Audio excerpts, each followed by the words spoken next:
예, 오늘 라이브 기자실을 찾은 오늘의 기자는 KBS 사회부의 조혜진 기자입니다. 안녕하십니까? 안녕하세요.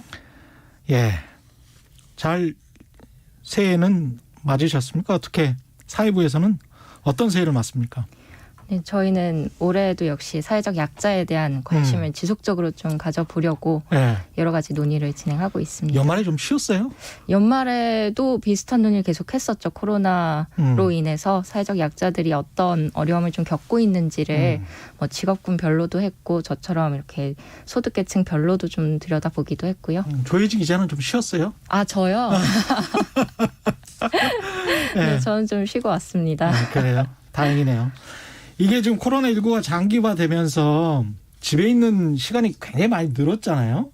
근데 이게 집에 있는데 위험이 될 수 있다. 이게 무슨 이야기죠, 지금? 조혜진 기자가 오늘 취재한 내용이 그런 네. 주거의 빈곤과 관련된 것, 특히 이제 아동 뭐 이런 겁니다.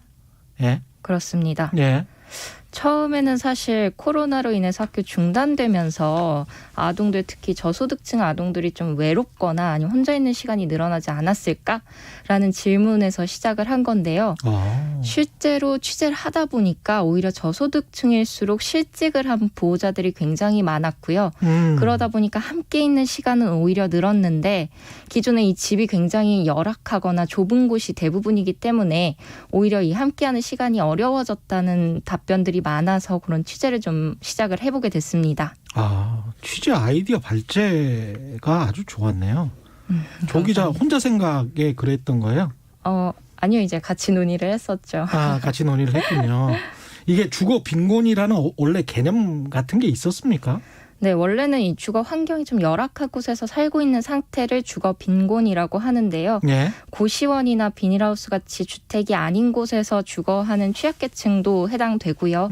사람이 쾌적하게 살 수 있는 최소한의 환경을 법으로 정해놓은 게 최저 주거 기준이라는 건데 이걸 충족시키지 못한 집에 살고 있는 것도 주거 빈곤이라고 할 수 있습니다. 최저 주거 기준 이것도 법에서 정해놨군요. 이게 언제부터 정해놓은 겁니까? 네, 좀 생소하긴 하죠. 네. 정해진 지는 굉장히 오래되긴 했지만 뭐 제가 지금 말씀을 드릴 텐데요. 예.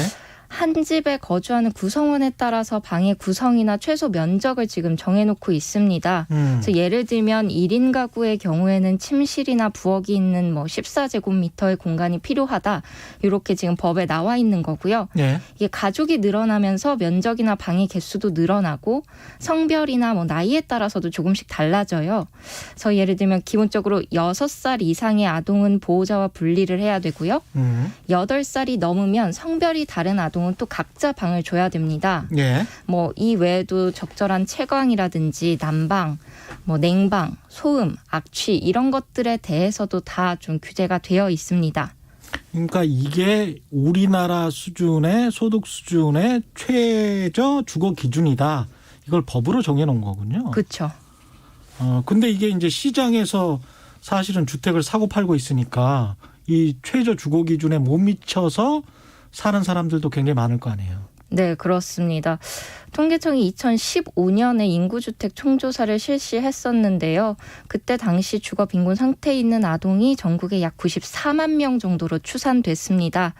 이 좁고 열악한 집이나 고시원 등 이런 것들 모두 포함한 수치인데요. 예. 사실 2010년 130만 명에서 5년 사이 수치 자체는 조금 감소한 거긴 합니다. 예. 그런데 비율로 따지면 전체 아동 중 여전히 10% 정도는 주거 빈곤 상태에 처해 있다라고 볼 수 있고요. 이런 것들이 사실 뭐 줄어든 출산율 등의 영향도 있을 것이고요. 예. 그래서 통계청이 지난해 또 이 조사를 새로 했거든요. 그래서 예. 아마 올해 조사 결과가 나올 텐데 비율이나 이런 것들을 좀 꼼꼼하게 살펴봐야 될 것 같습니다. 아까 4인 가구는 최소한 43제곱미터의 공간이 필요하다 이렇게 이야기를 했죠? 네, 그렇습니다. 3.3제곱미터가 우리가 과거에 알고 있던 이제 한 평의 기준이니까 네.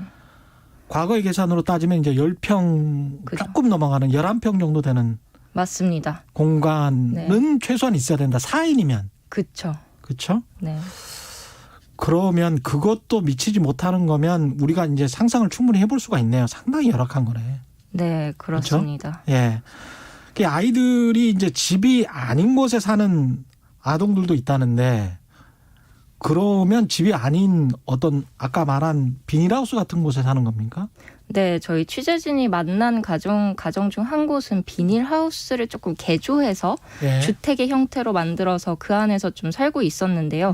그러다 보니까 사실 이 토지가 농지로 되어 있기 때문에 농지로 돼 있어요, 맞아요. 네, 상수도 설치도 전혀 안 돼 있고 그러다니 예. 뭐 난방이나 이런 시설도 전혀 없고요. 강남 아파트가 멀리 보이는 그곳으로 가셨습니까? 아, 그곳은 아닌데요. 예. 경기도의 꽤 신도시 근처에 있어서 정말 풍경으로 보면은 비닐하우스 뒤로 굉장히 신축 아파트들이 맞아요. 네, 예. 서 있는 그런 환경을 좀 보실 수 있습니다. 강남 아파트가 한 5km 전방에 멀리 보이는 그런 곳에 가서 한번 취재를 이런 거를 해본 적이 있는데 맞습니다. 되게 열악합니다. 네, 예. 그 기분도 굉장히 좀 묘하더라고요. 예. 여기 살고 있는 아이들은 뭐 겨울인데 난방이 전혀 안 되다 보니까 뭐 집 안에서도 굉장히 두껍게 옷을 껴입고 있어야 되고요. 예. 따뜻한 물도 나오지 않아서 직접 이렇게 물의 온도를 높이는 기계를 만들어서 사용을 하고 있었습니다. 아, 이런 집이 아닌 곳들 그런데 거기서 이제 살고 있다는 거죠. 어떤 다른 사례도 있습니까?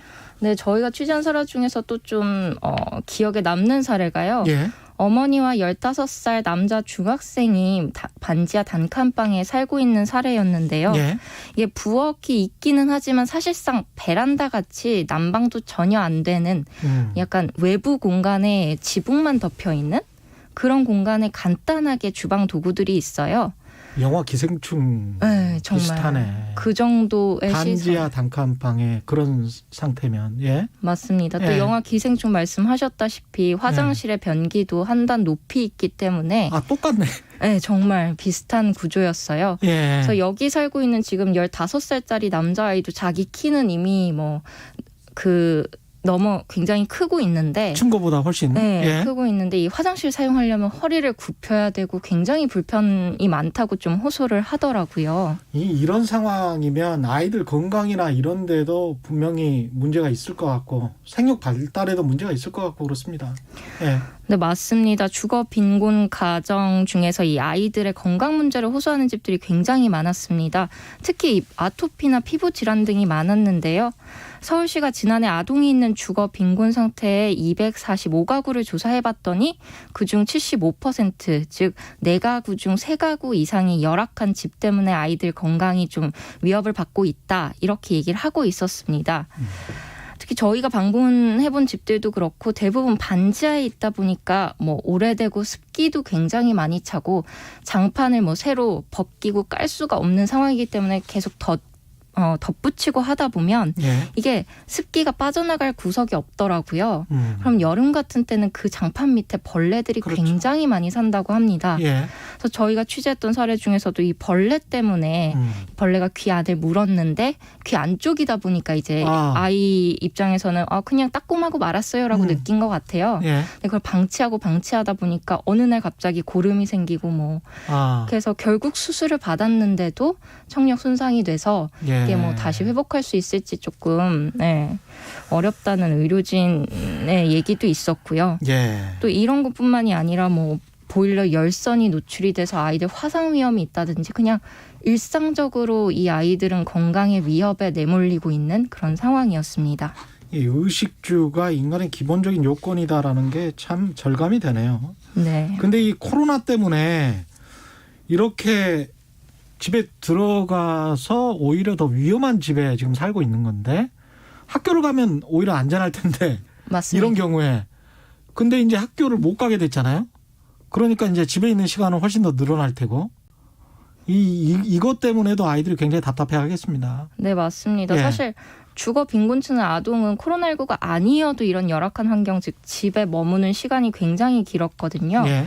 원래도 평일에는 한 13시간, 주말이나 휴일에는 19시간 넘게 집에 있는다는 조사 결과도 있고요. 예. 그래서 학원이나 야외 활동이 거의 없고 대부분 학교와 집을 오가는 그런 생활을 하고 있는데 이게 코로나19로 더 심해진 거죠. 예. 15살 한 남자아이의 경우에는 코로나19 이전에는 그래도 공부방도 다니고 뭐 악기 수업이나 태권도도 다니고 이랬었는데 코로나가 이렇게 심해진 이후는 정말 나갈 수 있는 곳이 없더라고요. 그렇죠. 학교도 못 가니까. 예. 그래서 실제 코로나19 이후 초록우산 어린이재단이 조사를 해봤더니 집 밖에 30분도 나가지 않았다라는 아동이 이 소득 하위 계층일수록 더 높아졌습니다. 도시의 공공시설이랄지 공원이랄지 이런 것들이 곳곳에 많아야 된다는 게 이런 이유입니다. 예. 8672님은 이런 아이들에게 강남의 똑똑한 한 채는 어떤 의미일까요? 이런 말씀해 주셨고요. 진희님은 저도 1.8m, 1m 공간에서 정말 좁은 공간이군요. 2명이 누우면 딱 맞는 곳에서 주방도 없이 살아봤습니다. 그런 말씀하셨고요. 이게 이런 집에 살 수밖에 없는 게 결국은 돈 문제 아닙니까? 그렇죠. 돈 네. 문제도 있고요. 사실 정책은 아까 말씀드린 대로 최저 주거 기준이라는 게 명시돼 있긴 한데 예. 이게 현실성도 좀 없고 예. 떨어지고 예. 또 구체적이지 않다 보니까 실제 현실에서는 이게 적용이 잘 안 된다는 거죠. 예. 그래서 뭐 최저 주거 기준 뜯어보면 뭐 4인 가족 아까 말씀하셨지만 43제곱미터 즉 한 11평 정도의 방 3개가 있어야 되고 예. 거실 겸 주방까지 있어야 되는데 11평이 방 3개가 있을 수가 있나? 그렇죠. 사실 옛날 집들도 20평에 겨우 방 2개가 들어가고 있는 구조인데 그렇죠. 이런 분들 같은 경우 아파트에 사실 거주할 수가 없단 말이에요. 예. 그러면 대부분 다세대나 빌라 쪽으로 가시는데 사실상 뭐 전혀 만족할 수 있는 집이 없다고 봐야 하지 않을까 이런 생각이 많이 들었고요. 채광이나 난방 같은 기준도 있기는 한데 예. 이게 언급을 보면 굉장히 좀 구체성이 떨어지고 애매합니다. 예를 들면 적절한 채광이라든지 뭐 양호한 수준의 시설이라든지 이런 식으로 언급되어 있어서 현장에서 사실 고려되기 굉장히 어렵습니다. 정부에서 주거 지원 같은 거를 좀 해줍니까? 보조금 같은 게 나옵니까? 나오긴 합니다. 일단 예. 정부의 주거 지원 정책은 크게는 투 트랙인데요. 예. 그 기초생활수급자를 대상으로 한 주거급여와 또 임대주택이 있습니다. 예. 그래서 주거급여 같은 경우에는 임차료나 유지, 수선비 등을 지원하는 건데요. 기초생활수급자 특히 중위소득 45% 미만의 예. 수급자인 경우 매달 한 20만 원에서 30만 원 정도 주거급여를 받을 수 있습니다. 또 임대주택은 기존에 있는 주택을 공공기관이 사들여서 공급하는 매입형 임대주택이 있고요. 예. 공공기관이 직접 짓는 영구임대주택이 있고 또 낮은 이자로 보증금을 지원하는 전세임대주택 이렇게 3가지로 좀 지원이 되고 있습니다. 예. 이게 대안이 있을 수 있나요? 이렇게 이제 일종의 이제 도시 빈민 가구들입니다. 그래서 이제 정부에서 지원하는 거나 공공임대주택을 많이 짓는 거나 이런 거 말고는 별다른 대안이 없을 것 같은데 어떻게 생각하세요? 네, 아무래도 그 지원 자체에 좀 한계가 있기는 합니다. 절대적인 양이 말씀하신 것처럼 부족하기도 하고요. 예. 또 이 주거 지원만으로는 더 나은 환경으로 가기는 굉장히 어렵다는 거죠. 지금 그렇죠. 살고 있는 정도. 비슷한 집으로 옮길 수는 있을지 몰라도 예. 특히 뭐 매입형이나 영구임대 같은 경우는 굉장히 좁은 곳도 많고요. 또 전세 임대를 가고 싶어도 지금 아시다시피 최근 수도권을 비롯해서 집값 문제도 좀 있고 그렇죠. 그다음 전세 매물도 굉장히 줄었기 때문에 이게 조금 구하기 어렵다고들 많이 말씀해 주셨어요. 예. 그렇다고 사실 아동이 있는 가정이 뭐 서울에 살다가 지방으로 쉽게 이사를 가기도 어렵거든요. 왜냐하면 예. 기존에 받고 있는 지원들이 있을 거고 또 그 학교 등의 문제도 굉장히 아이들한테는 크기 때문에 이런 것들에 좀 어려움을 호소했습니다. 공공임대를 획기적으로 늘려야 되는 수밖에 없을 것 같은데 그러려면 돈이 또 굉장히 많이 들 거고 예. 주거보조금을 많이 외국처럼 주려면 이게 또 복지 예산이기 때문에 경직성 예산이라고 해서 또 한쪽에서는 비판을 할 거고 네. 상당히 장기적으로 풀어가야 되는 문제인 것도 같습니다. 예. 네, 그렇습니다. 예. 지금까지 기자들의 수다 KBS 사회부 조혜진 기자였습니다. 고맙습니다. 감사합니다. 예. 정치 피로, 사건 사고로 인한 피로, 고달픈 일상에서 오는 피로. 오늘 시사하셨습니까? 경험해보세요. 들은 날과 안 들은 날의 차이. 여러분의 피로를 날려줄 저녁 한 끼 시사. 추진우 라이브.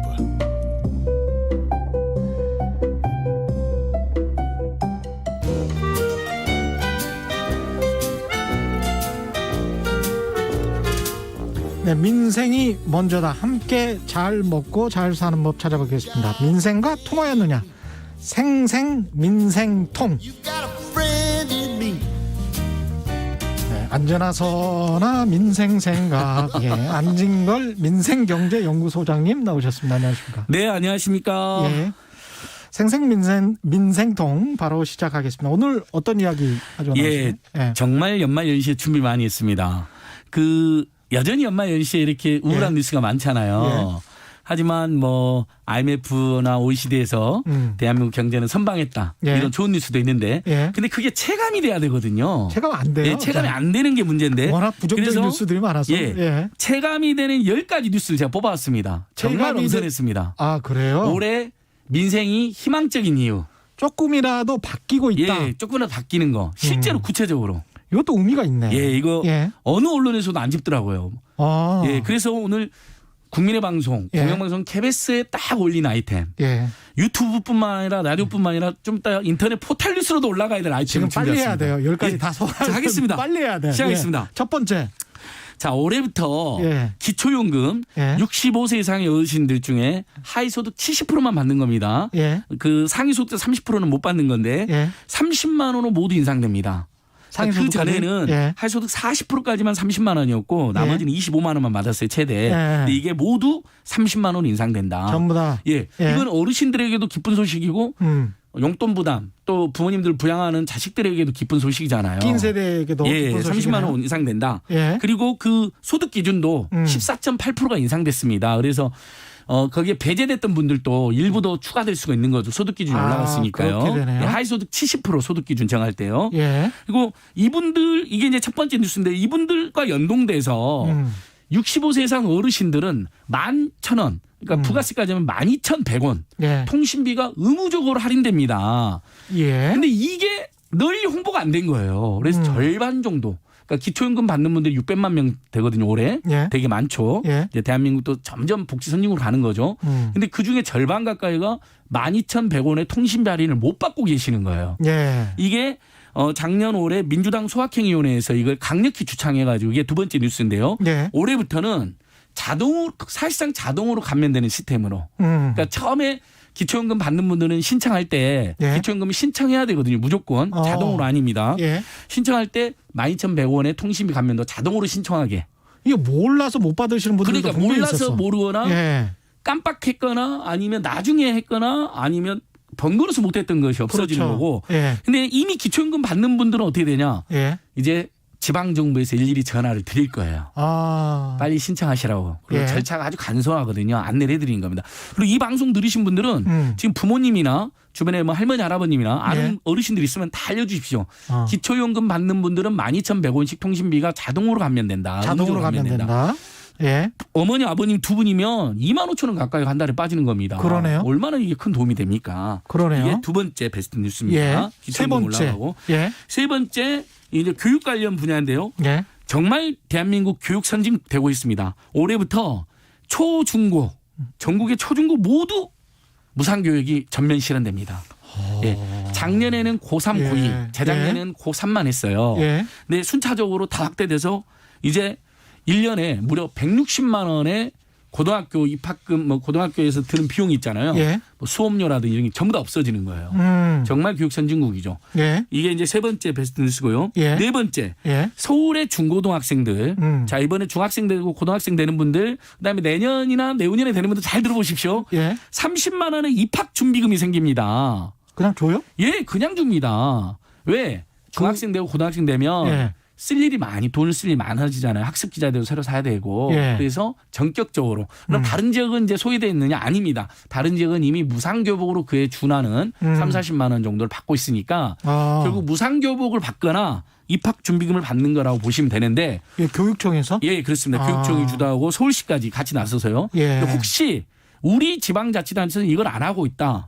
그러면 민원을 내고 정책 제안하시고 제가 맨날 하는 것처럼 데모천지 앉은 것처럼 데모도 하셔야 됩니다. 그러니까 대부분 지역이 지금 중고등학생들한테 무상교복이나 입학준비금을 준다. 안 주는 데가 있으면 계속 우리가 캠페인 같이 하자. 이겁니다. 이게 이제 초중고 전면 무상교육에 의해서 네 번째고요. 다섯 번째가 국공립대 입학금은 완전 폐지됐거든요. 아, 그랬군요. 예, 제가 또 캠페인에서 이것도 없앴습니다. 입학금도 100만 원 가까이 나와서 문제가 됐었잖아요. 예. 자, 내년부터는 입학금이 사립 때까지 완전히 없어지는데요. 예. 올해 거의 다 없어지기 일보 직전입니다. 그러니까 내년에 없어지는데 순차적으로 다 인하해서 실제 이제 입학금이 10만 원, 20만 원만 올해 나왔을 겁니다. 예. 그러니까 요것만 내면 되고 내년에 아예 없어진다 희망드리고요. 예. 그다음에 정말 학부모님들 등록금 때문에 걱정 많으신데 예. 학자금 대출이자 1.7%로 전격적으로 인하했습니다. 작년에 1.85%에서 올해 1.7%. 자, 우리가 돈 빌려본 사람들 알죠? 대학 학자금 대출이자. 예, 대학생, 대학원생 모두 아, 그래요? 1.7%. 돈 빌려본 사람들은 알 겁니다. 1.7% 얼마나 저금리인지. 그렇죠, 물론 그렇죠. 저희는 공부하는 돈에 이자를 받으면 안 된다. 무이자 캠페인을 계속했어요. 예. 그래도 무이자까지 아니어도 문재인 정부에서 계속 내려가서 드디어 1.7%까지 떨어졌다. 그러면 이제 지금 이번에 대학생 자녀를 둔 부모님들 예. 전국적으로 보면 대학생이 300만 명에 실제 매 학기 등록하는 학생들은 240만 명이나 돼요. 아. 거기에다 대학원생이 한 30만 돼요. 예. 근데 270만 명이잖아요. 거기 예. 가족들까지만 1000만 명 가까운 우리 국민들이 이제 학자금을 빌릴 거 아니에요, 집에서. 예. 굉장히 저금 혜택을 보고 이자 그다음에 비용이 많이 줄어들겠네요. 예. 부모님들께서 학자금 빌리면 우리 아이가 바로 이자를 내야 되나 이렇게 걱정하실 수 있잖아요. 예. 그렇지 않습니다. 취업 후 학자금 상한제라고 해서요. 예. 나중에 돈 벌면 학자금을 갚는 제도가 도입된 지 오래됐습니다. 아. 그러니까 1.7%로 빌리고 나중에 돈 벌어서 갚고 예. 이렇게 됐다는 거죠. 그래서 이것도 제가 5번째 민생 뉴스로 가지고 왔습니다. 9755님이 알뜰폰 사용하는데 아까 그 부모님들 있잖아요. 예. 어르신들 그 휴대폰 요 가면 해당되는지 통신사에 문의했더니 알뜰폰은 안 된다. 알뜰폰이 안 됩니다. 아. 왜냐하면 이제 알뜰폰이 이미 예. 아주 저렴해서 10,000원, 22,000원인데 거기다가 12,100원까지 할인해버리면 알뜰폰은 안 되는군요. 무료가 돼버리잖아요. 예. 그러니까 어쩔 수 없이 예. 기존 폰들만 된다. 근데 알뜰폰은 알뜰폰은 이미 요금이 저렴하니까요. 요금이 예. 저렴하니까. 그렇게 예. 이렇게 5개 말씀드렸고요. 6번째. 예. 6번째는 예. 제가 우리 방송에도 여러 번 캠페인했었는데 예. 박스 손잡이가 대폭 활성화됩니다. 박스 손잡이. 예. 그 택배 노동자들. 마트, 예. 그다음에 일반적으로도 우리 뭐 쓰레기 분리수거 할 때나 예. 또는 사무실에서 짐 나를 때 다 박스로 나르는데 엄청 무거워가지고 손가락이 얼마나 아픕니까? 그렇죠. 이제 예. 구멍이 다 뚫리는 거죠. 예. 어느 정도냐? 작년 11월 달 우체국이 먼저 380만 개 가장 무거운 거에 뚫기 시작했고요. 예. 이번에 CJ 대한통운이라든지 한진택배 등 해서 67만 개 택배 뚫기로 했고요. 그다음에 온라인 유통사들도 47만 개. 그다음에 대형마트들도 자체 제작 상품은 80% 이상. 근데 나머지 이제 일반 박스가 구멍이 안 뚫리는 건데 그것도 여러 제조사들이 동참하는 것으로 되어 있습니다. 그래서 이것도 안진걸 소장이 이게 주창하신 거 아니에요? 예, 저희들 열심히 주창했죠. 민생경제연구소. 그다음에 저희 많이 도와주신 데가 우체국. 과기정통부 장관님 직접 우리 방송 들으시고 이 아이디어를 우체국에서 예. 주진 라이브를 들으셨다는 거예요. 박스를 예. 얼마나 강조하셨는지 마키님은 안 소장님은 이제 박스 앉은 걸로 예, 제가 호를 예전에는 무슨 별명이 대모천재였는데 요즘에는 예. 박스 장인 예. 이런 얘기도 나옵니다. 그러니까 아, 근데 복 받으실 거예요. 이거는 진짜 굉장히 중요한 내용입니다. 이건 노동자들뿐만 아니라요. 예. 이제 박스가 돌면 우리 국민들도 이제 생활 속에서 그걸 맞이하게 되잖아요. 그렇죠. 택배를 집 안에 들어갈 때부터 편합니다. 그러네. 그다음에 쓰레기 분리수거하러 나갈 때 거기에다 여러 가지 쓰레기 담아서 분리수거를 할 때 편하고요. 손잡이 그러네요. 있으니까. 그러네요. 우리 국민들 모두가 좋아지는 겁니다. 생활 속의 노동 존중, 그다음에 우리 국민들의 편익이 하나씩 하나씩 개선되는 징조다. 또 뭐 했습니까? 그다음에 7번째 예. 택배법. 택배 작년에 택배 과로사 때문에 얼마나 많은 분들이 가슴 아파했습니까? 예. 자, 과로사도 근절될 수 있고 택배기사님들의 처우도 개선될 수 있는 예. 생활물류 서비스법인데 줄여서 택배법이라고 하는데 예. 1월 8일 날 예. 통과될 전망입니다. 예. 그때까지 지금 본회의가 열리는데요. 예. 지금 쟁점 법안이 2개죠. 중대재해기업처벌법하고 택배법하고. 예. 택배법은 여야의 합의가 거의 돼서 국토교통위를 통과했기 때문에 예. 1월 8일 통과 확실시 되고요. 하나 더 말씀드리면 중대재해기업처벌법도 어쨌든 지금 법사위가 1월 5일 날 내일 또 열린다는 거잖아요. 그렇죠. 내일 밤을 새서라도 논의하셔서 예. 1월 5일, 1월 6일 날 법사위를 통과시킨 다음에 1월 8일 날 본회의에 꼭 통과시켜야 된다. 그랬으면 예. 좋겠습니다. 예, 그러니까 이렇게 이것까지 해서 이제 7번째 뉴스입니다. 7번째 뉴스. 중대재해기업처벌법이 만약에 통과됐으면 그게 가장 좋은 뉴스로 나왔을 그럼요. 텐데. 베스트 온으로 해도 예. 충분한데 예. 다만 아직 통과가 안 돼 있는 상태이기 때문에 예. 먼저 이번에 확정된 그렇죠. 기초연금 30만 원 인상. 그리고 장애인연금도 30만 원으로 다 인상됐습니다. 장애인연금도 그 금액이 예. 안 됐는데 그래서 그것도 베스트 10에 넣어주시고요. 예. 그 다음에 3개 남았습니다. 예, 3개. 예. 자, 전국민 재난지원금 1월 11일부터 예. 전국민 재난지원금을 제가 주창했는데 예. 3차 재난지원금은 일단은 선별적이지만 9.7조. 예. 처음에 3.5조 통과됐잖아요. 예. 9.7조로 3배 가까이 늘어났습니다. 이거 일단 얼른 지급하고요. 여러분 기쁜 소식. 예. 오늘 드디어 정부 여당 최고위원회에서 예. 전국민 재난지원금 필요하다는 게 공식적으로 제기됐습니다. 그 이른바 이제 보편적 예, 지원. 그러니까 이거 뭐냐면 예. 이번에는 세 번째로 주는 건데 역시 선별이잖아요. 그렇죠. 자, 아주 간단하게 영업 금지 300만 원, 예. 영업 제한 200만 원, 매출 감소한 연 매출 4억 이하 소상공인 100만 원, 그다음에 특수고용 노동자들 추가로 50만 원, 예. 돌보 노동자 50만 원, 법인 택시 기사님들 100만 원, 개인 택시 100만 원, 법인 택시 기사는 50만 원 이런 예. 식으로 구성돼 있어요. 이게 예. 9.7조예요. 근데 이건 다 좋은데 어려운 분들이 지원 받으니까 근데 대부분 임대료 내야 되고 빚 갚으니까 경제 활성 효과는 부족합니다. 그렇죠. 근데 작년 5월 달에 있었던 제1차 재난지원금은 14.3조를 썼는데 그 2배 이상의 경제 활성화 효과, 생산 유발 효과가 있었다는 걸로 지금 분석이 되고 있잖아요. 그래서 저희는 3차 재난지원금도 전 국민에게 줘야 된다 주창을 했는데 그게 받아들이지 않았어요. 예. 일단 선별적으로 통과돼 버린 거예요. 예. 저번에 여당 정부 그 국회에서 여야가. 그렇죠. 근데 오늘 정부 여당 최고위원회에서 정식으로 3차 재난지원금 다시 논의돼야 된다. 예. 필요하다라는 이야기가 나왔고 예. 전 국민에게 줘야 된다는 거. 예. 그다음에 이낙연 대표도 신년 3차 인터뷰 보니까 재난지원금이 아니고 어떻게 그러니까 보면 이제 4차가 되겠네요. 재난지원금으로는 네 번째고 전 국민에 주는 건 두 번째인데 예. 어쨌든 집권여당 최고위원회에서 이게 공식적으로 나왔다는 건 굉장히 의미 있고 그렇죠. 이낙연 대표 신년 인터뷰 예. 뭐 사면론 이야기에서 굉장히 문제가 됐는데 뭐 저희들은 굉장히 반대합니다. 촛불 시민혁명 세력들은. 예. 근데 그중에 하나 긍정적인 내용이 있습니다. 전 국민 재난지원금도 검토할 수 있다는 이야기가 나왔습니다. 오늘 이낙연 대표가 대표적인 선별론자였잖아요. 예. 전 국민 재난지원금 검토는 대표도 나왔고 오늘 최고위원회에서 나왔기 때문에 이 부분은 저희는 굉장히 희망을 가지고 예. 설날 전후에서 빠르면 늦어도 2월 3월 4분의 1분기 이때가 제일 힘들 때잖아요. 지금 작년 안에 코로나 여파가 4분의 1분기 가장 많이 끼친다는 영향 분석이 많잖아요. 지금 2021년 좋은 뉴스 하고 있는데 그 뉴스는 좋은 뉴스는 아니잖아요. 아직까지는. 통과될 가능성이 생겼다는 것만으로도 우리 국민의 희망인 거죠. 그리고 저는 이 방송 들으신 분들이 아마 선별이다 보편이다 논쟁을 할 거예요. 근데 지금은 너무 힘들어서 또 설날 앞두고는 돈 쓸 일이 너무 많기 때문에 우리 국민들이 대부분이 한 번 더 보편으로 가자는데 동의해 주실 거라 봅니다. 한 번 더 주자는 거에 대해서. 나머지 뉴스는 뭐가 있습니까? 예. 그다음에 국민 취업 지원제도라고 해서요. 자, 그동안은 우리가 실업이 되면 고용보험료를 낸 사람들만 실업급여를 받잖아요. 실업수당. 예. 근데 고용보험료를 안 낸 사람들. 고등학교를 졸업해 갖고 취업이 계속 안 되고 있어. 대학교를 졸업했는데 취업이 계속 안 되고 있어. 자영업자 망했는데 취업이 안 되고 있어. 그다음에 이미 장기간 실업을 하고 있어. 고용보험도 다 끝났고.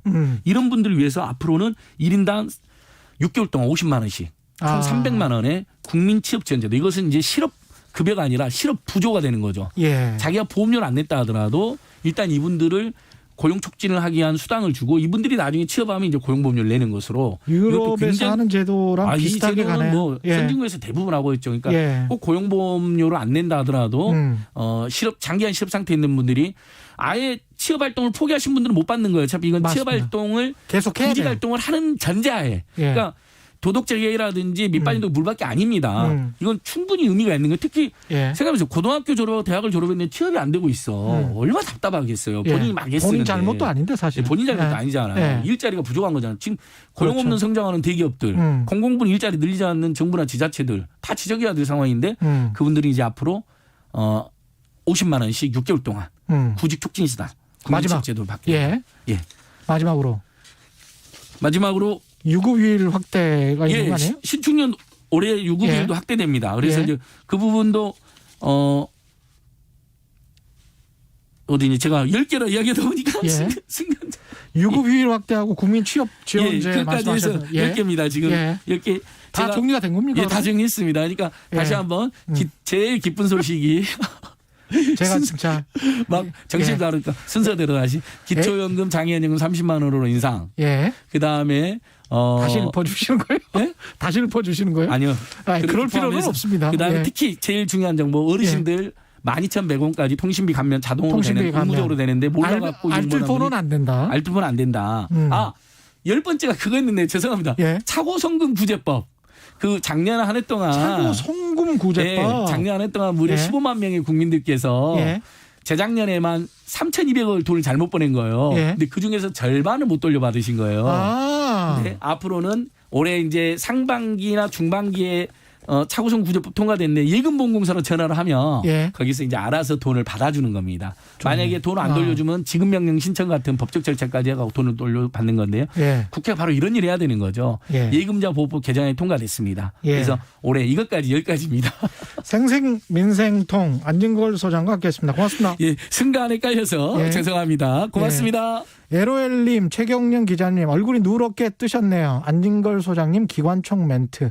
예, 약간 떴습니다. 2081님, 이제 남은 문제는 사교육에 대한 고민이군요. 사교육비 지출이 가장 큰 부담입니다. 이어서 이 시각 교통정보 알아보겠습니다. 교통정보센터에 오수미 씨 나와주세요. 네, 이 시각 교통정보입니다. 평택 제천간 고속도로 평택 쪽으로 안진터널 부근에서 있었던 대형 화물차 사고 처리가 늦어지고 있습니다. 아무래도 화물차 사고이다 보니까 여파를 크게 받아 2시간째 수습 중이고요. 때문에 안진터널을 앞두고서 5km 구간에서 정체가 극심합니다.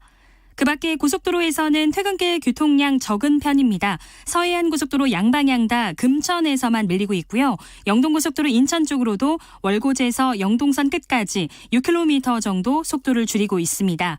서울 시내에서는 올림픽대로 하남 쪽으로 암사대교를 조금 못 간 4차로에 고장난 차가 서 있는데요. 이 여파가 더해져 청담대교부터 암사동까지 답답한 흐름이고요. 공항 방향으로도 노량진 수산시장 부근 4차로에 승용차가 고장으로 서 있어서 뒤쪽으로 밀리고 있습니다. 지금까지 KBS 교통정보센터였습니다. 테이크아웃 시사 나왔습니다. 오늘도 하나 챙겨가세요. 주진우 라이브.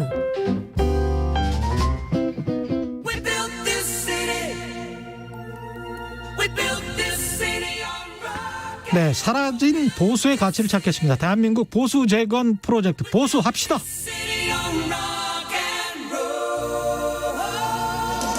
오늘 보수합시다는 2021년 부동산 정책을 보수합시다. 이렇게 큰 주제를 정하고 함께할 두 분 모셨습니다. 김연아 국민의힘 비상대책위원 나오셨습니다. 안녕하십니까? 네, 안녕하세요. 예, 그리고 김연아입니다. 최이배 전 의원님 나오셨습니다. 안녕하십니까? 예, 안녕하세요. 최이배입니다. 예, 두 분은 자주 이 부동산 문제 가지고 토론을 하셨을 것 같아요.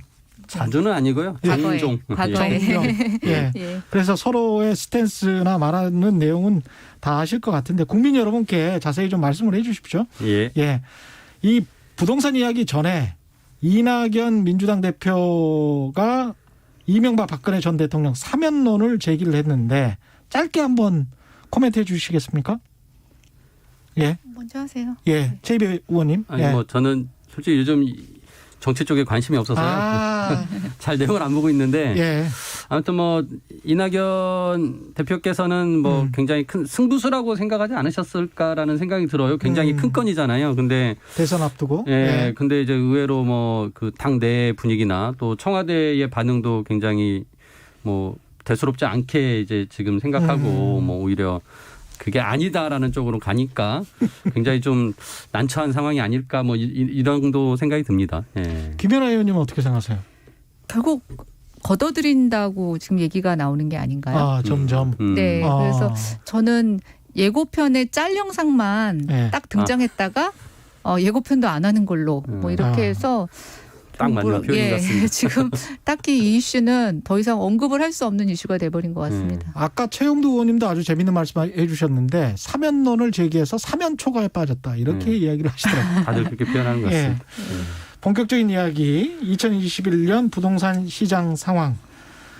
부동산 전문가 10명 중 8명이 올해도 집값 오를 것이다 이렇게 전망했다고 하는데 두 분은 어떻게 생각하십니까? 김연아 의원님. 글쎄요, 저도 이 기사 보고 좀 놀랐습니다. 네. 예. 근데 이제 전문가들한테 물어본 거지 않습니까? 예. 그래서 이제 그 이유를 봤더니 부동산 가격이 올랐던 요인들이 몇 개가 있는데 그것에 대한 변동 사항이 없다고 판단한 것 같아요. 예, 일단 첫 번째는 저금리, 예. 예, 그다음에 시중에 유동성 문제, 그다음 세 번째가 정책적 요인이었거든요. 예. 근데 지금 경제적인 상황이 저금리나 유동성 문제가 뭐 어떻게 조기에 해소될 수 없는 상황이고 예. 정책적 문제는 이제 장관이 교체되면서 조금 정책에 대한 변화나 방향 전환이 있을 수도 있다는 생각이 들었었는데 예. 뭐 제가 변창흠 장관님 그 취임 결정되고 나서 대통령의 이제 인사청문회 채택해서 인가하실 때 그 부동산 카페나 이런 데 보니까 더 오를 거다.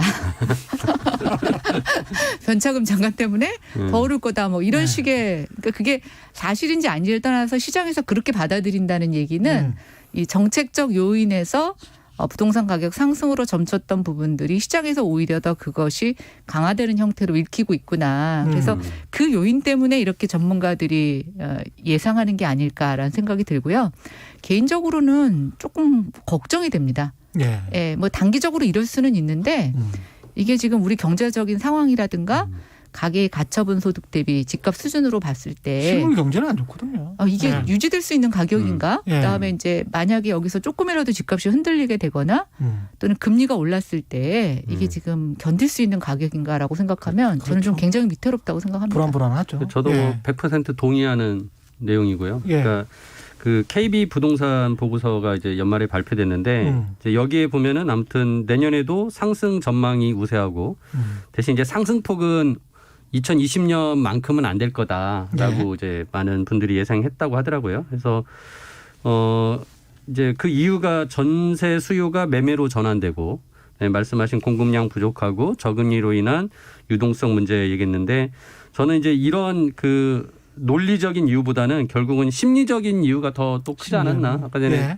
김연아 전 의원님 말씀하신 것처럼 결국 정부의 정책이 나올 때마다 오히려 어떻게든 집을 사야 된다라는 심리적 압박을 더 가해줬거든요. 예. 예, 그런 것이 지금 뭐 2021년에도 지금 상황이 다르지 않을 것 같아서 계속 상승세는 유지될 수밖에 없는 것 아닌가. 근데 이게 이제 과연 얼마나 길게 갈 것인가라는 거에 대해서는 또 전문가들도 굉장히 의견이 그렇죠. 좀 갈리더라고요. 갈리죠. 그래서 예. 22년까지 갈 것이다, 23년까지 갈 것이다가 예. 굉장히 팽팽하더라고요. 예. 그 의견들을 보니까. 그래서 아무튼 당분간 뭐 올해는 물론이고 내년까지도 일단은 상승세에 대한 그런 의견들이 많은 것 같습니다. 예. 지금 정부가 세부담을 굉장히 높였단 말이죠. 그렇죠. 양도세도 그렇지만 보유세도 특히 많이 높였고 예. 그런 것 때문에 다주택자들이 좀 물량을 내놓을 것이다라고 기대를 1, 2년 전부터 계속 했었는데 생각보다 물량은 안 남았습니다. 올해는 좀 나올까요? 그런데 이제 공교롭게도 2020년의 주택 매매 거래량을 보시면 130만 건 역대 최다입니다. 예. 그러니까 저는 미래의 집을 살 사람들이 이미 다 샀다고 보고 있거든요. 근데 지금 다주택자들의 세부담을 보시면 예. 보유세를 점차 인상은 하고 있지만 보유세보다는 양도세 부담이 훨씬 더 큽니다. 그렇죠. 예, 그러면 살 수 있는 사람이 제한적이죠. 대출 안 되고 이미 미래의 수요들을 끌어당겨왔고. 입구는 완전히 좁혀놨어요. 그렇죠. 그러다 보니까 팔고 싶어도 양도세를 그렇게 다 감당하면서 지금 팔까. 또 이 돈을 처분해서 다주택자 같은 경우는 다른 투자처로 옮겨가야 되는데 예. 지금 뭐 마땅한 투자처도 없다라고 보면 저는 일단 저희가 생각한 것보다는 그냥 버티기. 네, 그리고 지난 1년 동안 다주택자들이 매물을 처분했던 것보다는 자녀들한테 증여를 한 경우가 굉장히 많았거든요. 그렇죠. 예, 그래서 오히려 그런 패턴이 조금 이어지면서 당분간 올해는 조금 관망하는 새가 더 강법 많지 않을까. 정도로 지금 보시는 거군요. 예. 아마 가격은 크게 저는 매매 가격 자체는 많이 상승하기는 어렵다고 봅니다. 그러나 저희가 올해 좀 유의미하게 봐야 되는 시장은 전월세 시장입니다. 예, 이제 매매 가격보다는 전월세 시장의 가격 상승이 좀 굉장히 두드러지게 나타날 것 같고요. 그런 측면에서 다주택자들의 중심으로 매물을 내놓는 거는 저는 양도세가 너무 지금 높기 높아서. 때문에 조금 우리가 생각한 것보다는 많지 않을 거라는 생각을 합니다. 그러니까 이제 저도 이제 시장이 굉장히 좀 얼어붙을 것 같아요. 예. 그러니까 거래량이 말씀하신 것처럼 2020년에 굉장히 컸는데 준다. 예, 그런 거에 비하면 줄어들 거. 그렇다고 그러면은 공급이 늘어나서 수요가 줄어들고 공급이 늘어나서 가격이 떨어질 유인은 없기 때문에 오히려 이제 굉장히 공급도 적고 수요도 적은 그냥 그 정도 상황. 그리고 공공에서 뭔가 계속 물량을 늘리겠지만 그게 당장 내년에 나오는 건 거의 없거든요. 그렇죠. 예. 그러다 보니까 이제 결국은 일단은 관망세가 지속적이 되면서 뭐 어떻게 보면 이제 거래량이 굉장히 줄어들 것 같아요. 그래서 가격 때문에 사실 지금 무주택자들이 들어가기도 좀 부담스럽죠. 부담스럽거든요. 예, 그러니까 범접할 이제 수 없는 보유세가 솔직히 이제 작년에 그러니까 20년에 그래도 그 공시지가가 오르고 뭐 여러 가지 다른 또 요인 그 이제 세율 조금 올린 것 때문에 올랐는데 내년엔 더 올리잖아요. 보유세도. 근데 종부세 올린다고 하더라도 이제 말씀하신 것처럼 팔아야 되는데 팔려면은 오히려 이제 최대로 많이 그 양도소득세 받는 게 80%예요. 내가 뭐 10억을 양도차익 벌었는데 8억을 세금으로 내서 2억만 가져가라고 한다면 그냥 어떻게든지 임대 소득을 더 취하고 있으면서 손해보지 않고 가는 게 낫겠다라고 판단할 것 같아요. 그래서 우리가 뭐 매물 잠김 현상이라는 거 진작부터 얘기했는데 좀 그런 상황이 되지 않을까 걱정이 되고 그래서 정부가 지금이라도 좀 저는 양도소득세 중과세 하는 부분을 오히려 그냥 기본 세율 적용하는 것만 해도 50% 세율이 되거든요. 그렇죠. 최고 세율은. 예. 그 정도만 해도 솔직히 높은 세금이죠. 굉장히. 근데 그게 5월 31일까지는 다주택자는 일반과세를 적용하기로 했던 거 아니에요? 그러니까 이제 그게 지금 10% 20% 중과세가 있는데 예. 이 중과세를 20% 30%로 10%씩 더 올리기로 했죠. 그게 이제 6월 1일부터. 6월 1일부터. 그래서 예. 저는 아예 그냥 보유세 이렇게 세게 올리면서 거래세는 양도소득세는 확 낮춰주는 게 맞다. 근데 그거를 뭐 기본 세율 이하로 낮춰줄 수는 없지만 지금 중과세 10% 20% 하는 걸 없애서 최고 세율 50%까지만 적용받는 정도로만 하면 그래도 사람이 좀 내놓지 않겠냐. 그러면 거래량이 터지면서 들어갈 그렇죠. 사람들이 별로 없으니까 가격이 떨어질 것이다. 수 있죠. 그러면은 정부가 원하는 불로소득 환수가 불로소득이 안 생기는 방법이 되는 거죠. 가격이 떨어지니까. 그러니까 정부는 웃긴 게 가격을 올려놓고 그걸 세금으로 해서 불로소득 환수하겠다고 하는데 그게 아니라 거래를 활성화시켜서 실거래 실소유는 거래하게 만들면서 가격을 떨어뜨리게 만드는 정책을 써서 불로소득이 적게 나오게 만들어줘야 되는데 아무튼 지금은 뭐 말씀하신 것처럼 입구도 막고 출구도 막고 뭐 다 막아놓으니까 사실은 어렵을 것 같아요. 최이배 전 의원님께서 말씀하신 이 의견을 제가 최경영의 경제쇼에서 네. 오프닝으로 한 3번 정도 1년여 전부터 계속 이야기했습니다. 네. 양도세는 한시적으로 인하해 주면 그런 물량이 나올 거다. 기성주택의 물량이. 근데 잘 듣지는 않으시는 것 같은데. 그러니까 그 지금 임대사업자 등록하면은 혜택 주잖아요. 그 혜택이 굉장히 커요. 그분들이. 그리고 이제 그분들이 그 올해 또 가지고 있으면 종부세도 면제되거든요. 그러니까 그분들은 계속 버티는 게 아니요. 방법이라고 그거 생각하는 이제 거죠. 혜택 이제 종료되잖아요. 아니 그러니까 기존 사람은 유지가 되고 새로운 사람은 안 되는 거죠. 그러니까 아니 근데 그 임대 의무 기간 끝나고 나면 그 혜택이 종료가 돼요. 그러니까 8년인데 그 4년, 8년을 가지고 있는 그분들은 종부세가 면제되니까 버티는 거죠. 그때까지는. 그때까지는 버티죠. 그렇죠. 그렇죠. 예. 지금 서울시장 출마 후보자들도 부동산 관련해서 여러 가지 이제 공약도 내놓고 있고 뭐 크게 이제 두 정당의 차이가 있으니까요. 그 철학 부동산을 접근하는 차이가. 근데 이제 안철수 국민의당 대표는 종로구 창신동을 찾았습니다. 이거는 박원순 전 서울시장을 비판하기 위해서 찾은 거 아닐까요? 그렇죠. 가서 뭐 말씀하신 것도 보면 이제 도시재생 사업을 전반적으로 점검하고 잘못된 부분 고치겠다. 그러니까 도시재생 사업에 아무튼 잘 되고 있지 않다라는 얘기를 하신 건데 솔직히 이거는 뭐 저도 이 평가는 동의를 합니다. 솔직히 도시재생 사업이라는 게 그닥 그 도시재생 사업에 그 사업의 혜택을 받던 수혜자들마저도 뭐 그 사업에 대해서 긍정적인 평가를 안 하시거든요. 근데 정부는 굉장히 이제 거기에 많은 자금을 쏟아 부었고 국토부뿐만 아니라 서울시까지. 근데 이거는 이제 철학의 문제인 것 같아요. 그러니까 서울을 하나로 또 그냥 봤을 때 여기에 인구를 더 집중시키고 더 확대할 거냐 아니면 여기를 더 확대시키지 않고 국토 균형 발전을 하기 위해서 인구를 줄여가야 될 거냐라는 철학의 문제인 것 같아요. 그래서 새로운 집을 짓기보다는 그냥 있는 사람들에게 있어서는 도시재생을 통해서 유지할 수 있게 하지만 새로운 인구 유입되는 것은 좀 막아보자. 그런 환경을 만들려고 했던 건데 솔직히 막상 그 철학은 이해는 가는데 그 사업 자체가 그렇게 효과적이었냐는 아닌 것 같아요. 김연아 의원님은 어떻게 근데 이제 저는 좀 걱정인 게 도시재생이 이런 어떤 시장이 바뀌고 또 시장이 어떤 뭐 약간 잘못된 방향으로 접근한 걸 갖고 도시재생 자체가 폄하될까 봐 조금 걱정입니다. 저는 시대적 흐름으로 봤을 때 이제는 신규 개발보다는 기존 도심에서의 재생이 어떠한 형태로든 이루어져야 되는데 그렇죠. 박원순 시장의 도시재생은 문제가 있었죠. 왜냐하면 그거는 순수한 의미에서의 도시재생이 아니라 재개발 재건축을 못하게 하는 대안으로서의 도시재생을 강조하다 보니까 저는 도시재생의 의미가 많이 퇴색했다고 볼 수 있고요. 그러니까 거기 사시는 분들도 불편한 건 계속 불편하고 네. 뭐 이랬던 거죠. 그리고 뭐 창신동 그렇게 실패 사례나가 저는 그렇게 생각이 돼요. 예. 근데 약간 이건 이제 안철수 대표가 약간 이제 정치적 접근을 하신 것 같아요. 그래서 이걸 뭐 딱히 실패 사례다 이렇게 가져가기는 어려울 것 같고 다만 이제 어떤 특정 지역에 가서 도시재생에 대해서 뭔가 박 전 시장의 그런 실적을 조금 이렇게 치부를 드러내고 싶으셨던 상징성이 있었던 것 같아요. 그런데 저는 어떠한 형태로든 지금 문재인 정부가 자꾸만 수도권 외곽이든 그린벨트를 풀어서 신도시를 짓는 것보다는 도시에서의 도시재생을 다양한 방법으로 펼쳐나가는 것이 시대 흐름에는 맞다 이렇게 생각합니다.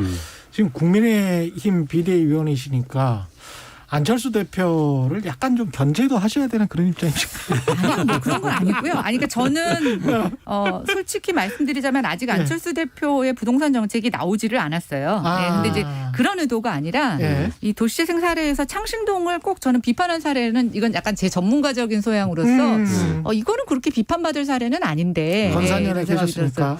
네, 그래서 이건 나름대로 의미가 있는 사례였는데 왜 여기를 선택하셨을까라는 생각이 들어서 좀 안타까워서 말씀을 드리는 거고 아직 내용은 나중에 구체적으로 내놓으시면 그때 가서 제가 그렇죠. 아직 그 평가하겠습니다. 윤곽이 확 드러나지는 않았는데 이렇게 하면 서울시장 당선될 수 있다. 부동산 정책의 핵심 이렇게 가져가라. 두 분이 만약에 조언을 해 주신다면 여야 다 떠나서. 저는 지금 그러니까 작년에 정부가 부동산 정책에 그러니까 냈는데 실패했잖아요. 결과적으로는.